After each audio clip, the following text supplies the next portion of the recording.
This video is to keep me accountable because I am already breaking rules. This is unacceptable. Hello, welcome! This is going to be my TBR as well as my series TBR check-in. So my TBR for the month of August as well as a check-in on a video I did recently, I'll link it up above, where I kind of like narrowed down and really solidified my TBR, my series TBR moving forward so that I could kind of bring down the numbers because it was feeling overwhelming. If you haven't watched that video, while I recommend it, it's definitely not required for this one because I have a chart that I'm going to be showing you guys, as I did make it into a Google Sheets that I could work off of, because before I had this and it was kind of like getting out of control with highlighters and I was running out of space because I have not been to the T following my rule. This is unacceptable behavior and we're going to get into it. So first and foremost, let's go ahead and I'm going to share my screen and kind of show you what I've done here so that we can kind of look at this together and you can be caught up on the situation. If you do recognize this a little bit, I mean, I know that there's only so much you can do and change when you do a spreadsheet like this, but if it looks incredibly familiar, it's probably because you follow Megan's channel. I'll link her down below. She's fantastic, absolutely intelligent nonsense. I love watching her videos, and she recently did a video where she was doing a similar check-in, which prompted me to really take a stronger look at this, and I made a similar chart. So we have to be continued. These are books that I have not finished. I'm not caught up in the series. We have the series title here, and then to the right, if it's highlighted in green, that means that I have finished that book. If it's not highlighted and it's not bolded or anything like that, it's just like the next on the list, it looks unsatisfying. That is by design. It's the ones I haven't read yet. So if a series is bold and green, such as Chronicles of the Bitch Queen or the Locked Tomb series, that means I only have one book left until I'm up to date with the series. You will notice in a couple of these, such as the Locked Tomb, Nona is perfectly fine, but then if you look over at Electo, it has a 2023 and a question mark. That's because I know the title, I know that there's another book coming out, so I'm going to go ahead and add it to my chart, but it hasn't come out yet. So even if I read Nona, I can still say that I am up to date on this series. That's kind of just a rough going through of that. You'll see most of Saga is complete, but I had to unbold it because I realized volume 11 had come out. I actually am 2 behind instead of 1, which was frustrating. What else do we have here? Okay, so another thing on this list, you'll see that Raybearer, which was a duology, is complete. Super happy about that. Yay! That means I could start another series, which counts for one extra series that I could add to this, which I did. I added Bonesmith. The reason why I bring up Bonesmith and not Monk and Robot is because I got Psalm of the Wild built in my promise jar and I have no choice but to read the books in my promise jar because it's a promise to you that I will read them. There's nothing I can do if someone put in the beginning of a series into my TBR jar and then I then read it and had to add it to my spread. So that is one caveat that I found out. I wasn't able to add Bonesmith until I finished Redemptor. So that's why that is there. And the reason why it hasn't been moved down is because I finished it this year and I really want to be able to see a continual progress of how many series I can complete this year, and then I'll move them down to the up to date at the end of the year because I think that that will be super satisfying. Then moving all the way down to kind of justify a little bit of my actions, I DNF'd the series Song of Silver Flame Like Night. It didn't really call to me. I wasn't feeling really strongly about it, and because I have so many series going on, it didn't interest me enough to continue, so I won't be continuing that series. That allowed me to add Letters of Enchantment, Divine Rivals to my TBR. So that is another one. Kingkiller Chronicles. I thought I had finished Wise Man's Fear, and then I realized via a bookmark when I was putting my book away, I hadn't finished it. There's a story arc in the book, and in my head canon, I thought that that was the end of that book. But I have to reread it now because I forgot the information, so I had to add Kingkiller Chronicles back to the list, even though I didn't know originally that I hadn't finished it, which was embarrassing to realize, so that got added to the list. And then I added Emily Wilde to my TBR. Why, you might ask? Because the math doesn't math. I added an extra series to my list, and I only finished / DNF'd 2, and that would be a third. Yeah, there is no reason for it. That is me breaking the rule. That is me breaking the rule and calling it out, which brought me to the conclusion that I need needed to be accountable because I could see this just continuing on. It is only one rule that I have broken, but once I've broken the rule once, oh man, it's completely done. It's finished. I also, sorry for the fan noises, it's so hot in here that I had to turn on my hand fan. Moving down, we have up-to-date series. These are series that at the beginning of this goal setting, I was already up to date on. There's quite a few with new books coming out soon, so then they wouldn't be up to date, but as of now, they're up to date. So we have Nevermore, Silverborn coming out in September. We have The Burning, which is my Rage of Dragons series, which he had to push his release out. I just know it's not coming out this year. The Wayward Children series, if all of these acronyms look intimidating to you and you want to start the Wayward Children series, I have a whole video dedicated to how you can start that in a manageable way that doesn't feel as scary or daunting. Whole video dedicated to it. Really enjoy this series and I do recommend it, but there's more than one way to go into it and you can pick the way that goes best for you. Going back to the many asterisks that are on this newest one that's coming out in January, this is going to be a problem for me because, this is a side note, the next book in the series is about dinosaurs and it's one of the Door books, so they are standalones. So if we go up here, I have a key that explains exactly why those asterisks are there, and that's because it's a trigger. And it's not my typical trigger that I mention on my channel often because I can avoid this trigger entirely. Normally, I have a diagnosed from a doctor phobia of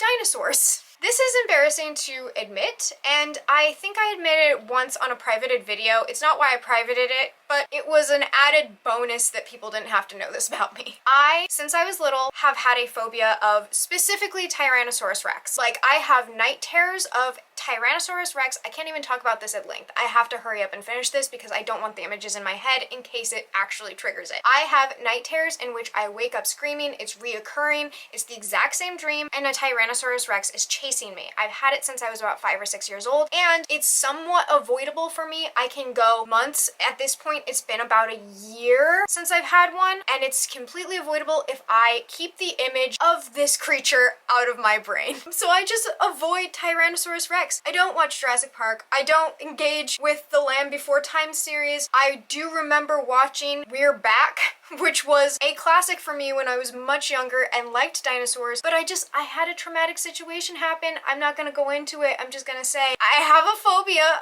and I don't know what I'm going to do about this because technically I could skip this book, but I really don't want to. So I'm in a conundrum right now. I don't know what to do because it's not like a typical trigger where like I get upset or I can't like work myself through it or I can like talk to a therapist or anything like that. It's like, it's night terrors. I can't control my dreams and it's like, it's ridiculous.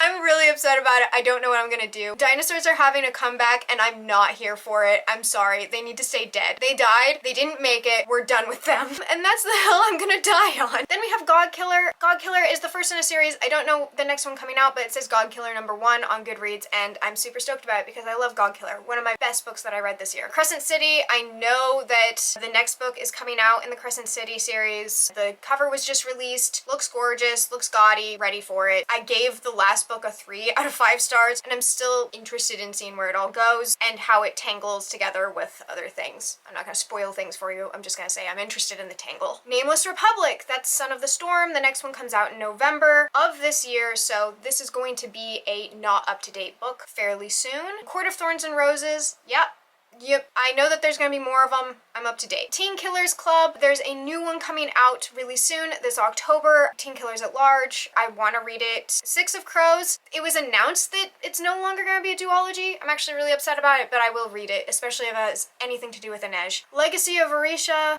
I will be probably rereading this, but as of right now I'm up to date and I don't know what's happening. I don't know why there hasn't been another book in that series that's come out yet. If you know the drama, let me in on the drama because it seems really, really odd that the 3rd book has not come out yet when this was like such a stellar series people were really into. I'm curious.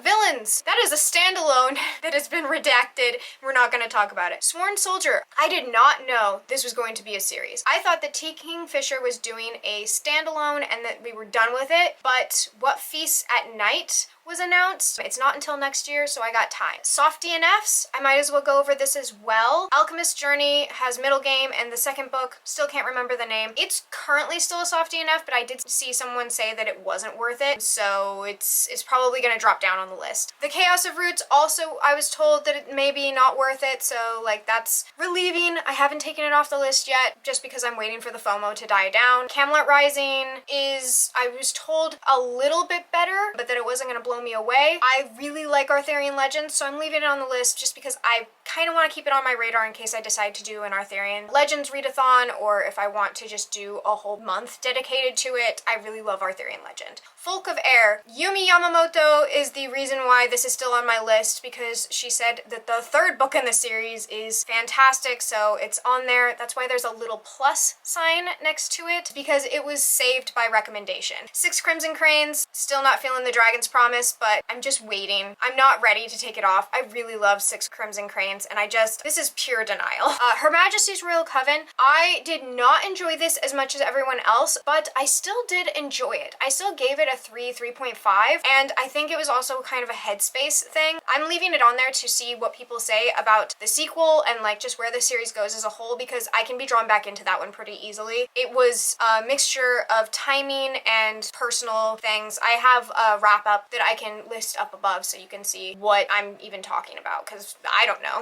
This is a different Jade on a different day, who's probably about to suffer from heat stroke. And then finally, this is newly added to the soft DNFs because I had hard DNF'd it after the video, but a comment came in saying An Ember in the Ashes was fantastic and worth it and had really high praise, so congratulations, it was saved. It has a little plus next to it because I trust you guys, I trust your recommendations. I feel like this is a mutual trust of recommendations, so it was also added to the soft DNF. So it's there, like I can't add it to this top list because I haven't read enough series to add it yet, but it's remaining on my radar and would probably be a reread, but is totally possible. And then again, we have the hard DNF, which is just starting this year. I've hard DNF plenty of books in the past, but this is a new formula, a new way of doing things, and I'm trying to like set a precedent. And then finally, we can come over here to the far right and just see my failure really laid out. So we have at the start of the total series TBR, 18 series that I was committing to. I'm now at 23. I explained the process of that. That's a significant amount, and then in December we'll see how that goes. Right now this is just a check-in, so this is not a full audit of my failures. This is a glance. This is me checking my receipts and realizing that if I were audited, I would go to prison. And then we have books. The total amount of books that I need to read. So within each series, this was 31,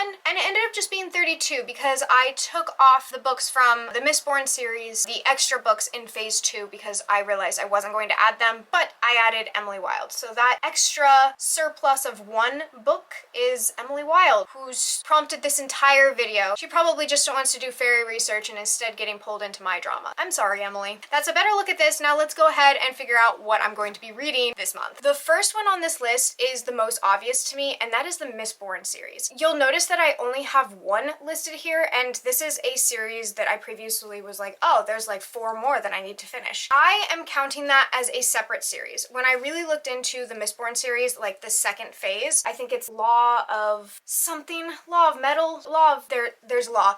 It's like a Western, it's a completely different atmosphere, it's a different story. It is a spin-off with the same name, and I'm not doing it. I'm not counting it as part of the Mistborn series. It's a phase 2. It's like, it doesn't matter. And I'm not starting it right away. So if I finish Heroes of the Ages, then I can say that first phase of the Mistborn series is finished and I can complete it. I'm going to be adding Hero of Ages onto my TBR for the month of August because I am halfway through that book and have been for about half a year. Next is Chronicles of the Bitch Queen. The Wolf of Oren Yarrow and the Ikasar Falcon I have finished, and I'm going to be buddy reading with my friend Rachel this month. We had already had plans for it, so it made a lot of sense, and that completes that. So that's The Dragons of Ginseng, and I'm just super thrilled and looking forward to it. Like, I really want to finish this series, so that's an easy locked-in thing. Speaking of locked in, the Locked Tomb series is really, really tempting. I want to read Nona really bad, but I want to read it physically, and I don't have the physical copy yet, so I'm waiting. waiting, and that's really hard to say. I'm very upset about it. Divine Rivals, I'm actually already halfway through. As I mentioned in my wrap-up slash currently reading, I'm currently reading Divine Rivals. I'm about 45% of the way through. However, I'm still going to need to read more series to ruin the surplus I've created before this counts, because Ruthless Vows, which is the second in the Letters of Enchantment, comes out in December of this year. So when I do my final check-in in December, this will have ruined one of my numbers of it being a completed series or an up-to-date series. I'm very upset about it. Like, The Beautiful, that's on me. That's on me. The Ruined comes out and we've been waiting for it for a while. Like, I finished Righteous a long time ago and I've had plenty of time to complete it. Divine Rivals just came out. Rebecca Ross has no business releasing 2 books in 1 year. What even? So I'm completing Divine Rivals, but I'm also going to feel a little disenchanted because as soon as I say, oh, this series is complete, I'm then going to be down a series again in December. That's rude. Bonesmith just came out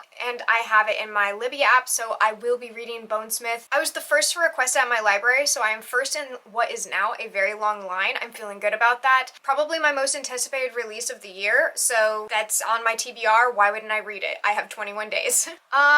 Let's see, what else do I have here? What else can I finish? I'm not really in the mood for the Gumio series, Wicked Fox. I can see me putting it on the TBR this month and then just not reading it and it being like, what's the point? Ooh, oh, Ninth House. Ah, okay. Ninth House is a maybe. Hellbent is a new book that I really want to get to. I don't remember enough of Ninth House to continue it without a reread, so I could try and put Ninth House on this list because I have it in my audiobooks. And I need to unbold this because Ninth House is a read, so it wouldn't be me going straight to Hellbent, so this should not be bold, it should not be green, this should not be highlighted. This is a complete and total reread of the series. So it's on my series because I have started it before. I read Ninth House, but I have to reread it, so it's completely, not even the first book is checked off. I'm gonna say no to Ninth House. If I get like a really strong urge to do it, I will, but otherwise I'm taking Ninth House off the list as fast as I put it on because like that seems daunting and I want to try and finish series. Now getting back to Emily Wilde and the Encyclopedia of Fairies, if I don't complete the series on this list, if I don't complete Hero of Ages, Bonesmith, Divine Rivals, Dragons of Ginseng, then I cannot keep in good conscience. Now that I've created a conscience, you are my conscience, by the way, welcome conscience. I cannot in good conscience, in good you, I cannot keep Emily Wilde on my list. So this TBR, I have to at least complete one of the books on my TBR this month. If I don't do that, I can't keep Emily Wilde. It's the fact of life. It's the rule. It's the rule I created for myself like 2 months ago. I need to commit. I need to commit. Yeah. My TBR currently relies on me finishing one of the books in order to keep Emily Wilde. To briefly go into what each book in my TBR is about, first we have Hero of Ages, and this is the third in the Mistborn trilogy. The premise of this story is kind of what if the bad guy won and what does the world look like if the antagonist or villain had actually taken over the world. And in this case, the world is pretty damn awful and these people are trying to push a rebellion forward as well as infiltrate the palace. They have a game plan and they have a team to execute it. It's really good. The magic system is fantastic in this, and there is a lot of buzz around the Mistborn trilogy, but there are plenty of places to start in the Cosmereverse. I don't think I necessarily start in the right order, but I started in an order and I'm pretty far into it and enjoying it. However, I don't really want this book to end, so it's taken me 6 months to actually get it to end. Next, Divine Rivals, so far from what I can tell, is kind of a mixture between The Hating Game, like that romance that got turned into a Netflix movie, God Killer by Hannon Kaner, and Lovely Wars by Julie Berry. The 3 of these things mixed together so far has been really great. I'm not obsessed with it, like some of the books I have been obsessed with recently, but I am really enjoying it. I don't think it's overhyped, like I'm reading garbage and wondering why I'm being fed garbage. Instead, I feel like I'm just really enjoying it, and while I think everyone is just intensely enjoying it at the same time, I don't feel misled by the recommendation and I'm having lots of fun. I'm reading it for a book club. I'll have the information to that book club listed down below. Most people have finished. I am a little slower than the average reader, as well as having only been able to speak Japanese for an entire month. I fell a bit behind. Then Dragons of Ginseng. This is again the 3rd in a trilogy because I'm trying to complete series. We're mostly looking at the end of stories. The beginning beginning of this story was absolutely fantastic. This is a story about a woman who is the queen of this kingdom, and while meeting her ex-husband for some sort of like truce, their meeting ends up being attacked and she ends up in a situation where she has to flee. There are people going after her. She has to find out why. This is actually such an epic. There's no way to really sum this up too easily, except for she has trouble getting back to her kingdom and there's like a coup going on. This character is incredibly flawed and you get to see those flaws in just a fantastic character arc. I really love following this character, and she is a mother that is completely fueled by getting back to her child who is at home during a coup. All of it's really good stuff and I am excited to reach its conclusion. There's also dragons. If you have followed Draconathon in the past, which I heavily miss, I'm really glad to kind of throw an ode to this and be reading a dragon book in August. Then Bonesmith, I don't know very much about Bonesmith. This is a Nikki Palparetto book. I really enjoyed what I had read of her Crown of Feathers series. This was comped as Gideon the Ninth meets Game of Thrones White Walkers. There is a necromancer who is saving a prince who was kidnapped. Don't know much more. Very into it, very into the cover. There's exclusive editions going on right now. I'm super stoked. It's, again, heavily anticipated. Emily Wilde's Encyclopedia of Fairies, because it's on the list, is about, I think, a girl who goes and researches fairies and fae, and she ends up in this like remote location in order to study the fae, but ends up in a little bit more of a heavier contact than she was anticipating. I've seen this talked about as a cozy fantasy. I'm hoping that that's what it is. If it's not, I really enjoy that trope or like subgenre where you have fantasy and you're looking at it from like a scientific research lens. It makes it feel more real and tangible to me. I love nonsensical whimsy. Don't get me wrong. There's a different kind of whimsy and magic when you're just being told dragons, fairies, unicorns are straight up facts and there are diagrams and research and citations about them. Like that also feels like just a whole other level of fantasy that I eat up. So I'm really looking forward to this. I hope it's as good as everyone is saying because I want to be obsessed with it. Obviously, because it derailed my entire series TBR plans. But I still have another book that I need to add. This is my promise jar. If you're not aware, you can add recommendations to my list of books that I read for my promise jar, and then I pick one out, I read them. It's the only book I'm guaranteed to read, which is dangerous this month specifically because it means I would have to take Emily Wilde off my list if I only read my promise jar book, which has happened before. Going ahead and digging in. I'm gonna try and dig deeper this time, just to like, I have one in my hand and I started shaking it. Okay. Is this my Rebecca Ross era? Have I entered my Rebecca Ross era? I have a River Enchanted. Side note, Lisa, are you Lisa GNA? Are you Lisa Na? Are you Lisa Gana? Are you Lisa Jana? Or are you lasagna? Like Lisa Anya? Is it a pun on lasagna or am I just doing something awful with my dyslexia right now? That was a side tangent. I just want to know. Lisa, let me know if your name is a pun on lasagna or if it's an acronym or initials. You don't actually have to tell me. I'm just really curious because I almost said River Enchanted by Rebecca Ross was recommended by lasagna. Anyway, yay! A River Enchanted by Rebecca Ross. What a side tangent, what a mess. Welcome to my channel. That's the only thing consistent about me. I have the physical copy and like the special edition of A River Enchanted by Rebecca Ross. This is the book that I will for sure be completing. There's not DNFing of promise books either. If I don't like it, I will complete it in order to talk more about it. What is A River Enchanted about? Oh, it's beautiful. Oh my god, look at these end pages. Oh, okay, in a writing vlog I recently did, I read this blurb without even really thinking about it because I was trying to figure out how to write a blurb. I'm once again off track. Enchantments run deep on the magical Isle of Cadence. The capricious spirits that live there find mirth in the lives of humans who call the land home. But that mischief turns into malevolence as girls begin to go missing. Adira, heiress of the East, knows the spirits only answer to a bard's music, enticing them to return the missing girls. But there's only one bard capable of drawing the spirits forth by song. Her childhood enemy, Jack Tamerlane. That's enough for me to read. The second is about Jack. He comes back from university and is like, okay, I'll help. I think Rebecca Ross really likes enemies to lovers. Right now I'm in the middle of my first Rebecca Ross, but having two Rebecca Ross books in a row, divine rivals, they're like co-worker rivals. Yeah, this sounds awesome. Thank you so much for the recommendation. I'm super stoked for it. If you have more recommendations to add, please list them down below. Even if they're a series, I'm happy to add them. And whether you do or not, I hope you're enjoying the sun or more stars wherever you are. And until next time, bye!